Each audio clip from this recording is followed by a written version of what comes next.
Teniškis Egidijus Gudonis ir Gintaras 2. Jam atitenka didžioji dalis iš Dusetų krašto prizui skirtų pinigų. Dusetų krašto prizą keičia Utenos krašto prizas. Jį įsteigė Utenos apskrities viršininko administracija. Prizo vertė irgi 4000 litų. Ir jūsų ekranuose atstovas tikrai puikios žirginio sporto ristūnų žirgų dinastijos, tai Edvardas Vinskus ir Griausmas. Trečias numeris.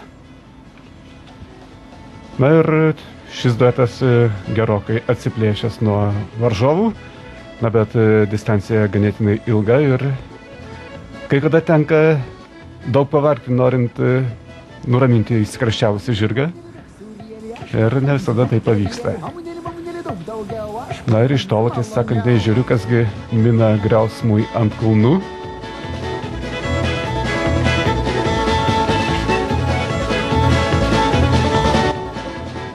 Atrodo, kad tai žirgas pilotas ir Eimantas Klebauskas.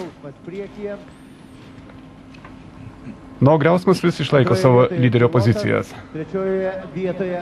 Na ir vėl paaštrėjo konkurencija dėl pirmosios vietos. Pretendentų matau visas būrys.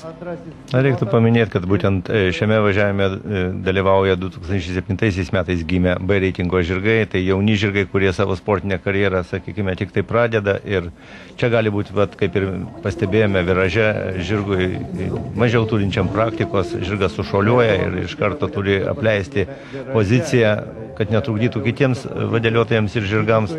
Taigi, o Griausmas kol kas išlaiko lyderio pozicijas, betgi vėlgi norime paminėti, kad būtent tai jauni žirgai. Su jais reikia kontrolę turėti iki pat finišo tiesiosios. O finišo tiesėje ir matome savo ekranuose. Ir kągi, lyderis sušuoliavo.